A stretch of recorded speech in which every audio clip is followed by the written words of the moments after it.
Matipalo sa kanan. Matipalo na sa kanan daw. Naka-high heels, magudaw ka ba?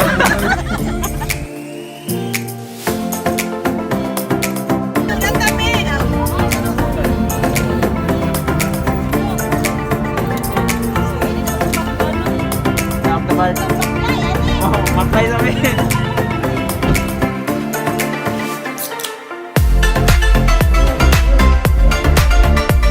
Sabay na mo ang LGU Maasim. Muwat kami sa ilang new discover nga langob Tahakayo Cave.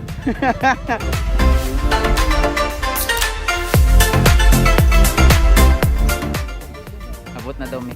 Ano mi sa Tahakayo Cave.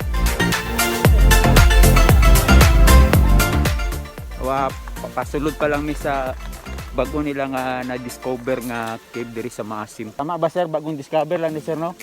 So di pa siya open sa public. Atong susihon ang ilahang bagong discover nga cave. Syempre, sasabay na to ang ilahang pan. Ang ilahang batanon kusgan kayo pinabtikon. Kikon nila nga mayor. Okay, pitak matay. Go matay.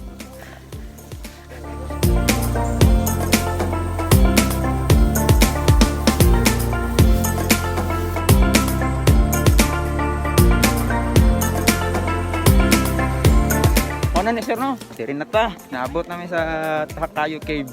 May doon na lang sir. Doon na lang daw. Uy. Okay part, hinay lang part.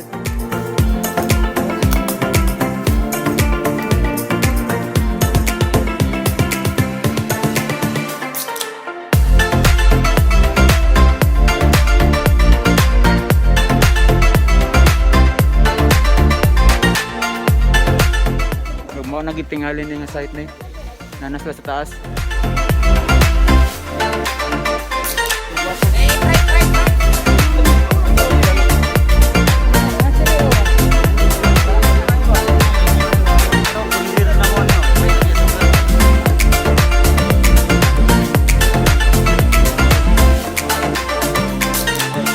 Anami dire pero naglisod pa sila kung kinsay mo sulod sa langob kay gamay kayo intrada, puros na dagko tanan. Puro dagko man, so walay masigo nila. Dili lang ginmita man sa intrada. Wala pa kayo siya na develop kayo.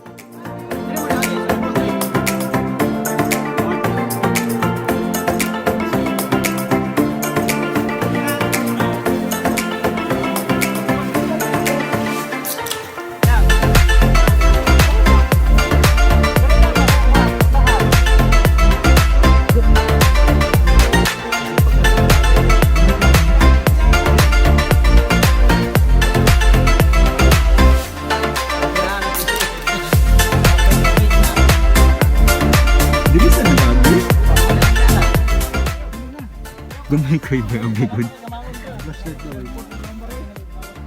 Ay, ralandalan. Ay, gamay kayo. Kung kita nyo, gamay kayo ang gamay tindalan. Lislaitan ako Lislaitan na mo. Awa. Ano na?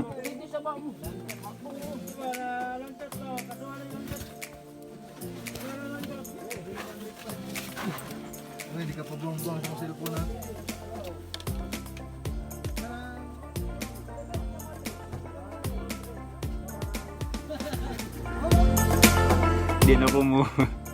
Di na ako musok-sok duro dito, mabalik ako. Part, balik ako part. Di na ako. Good. Kung makita ninyo gandiha sa video, gamay gyud kayo ang bangag. Wala gid siya na develop. Bagong discover lang gid nga na potential nga mahimo siyang suruyanan, tourist spot. Pero sa pagkakaron, igado pa siya para i-open sa public. Siguro mga pipila ka bulan gikan karon, ma-open na siya sa public. So kana lang sa karon nga adlaw. Bye-bye. Pauli na me. Daghan na pug sagbot ere pastilan. Ugoy. Wala na.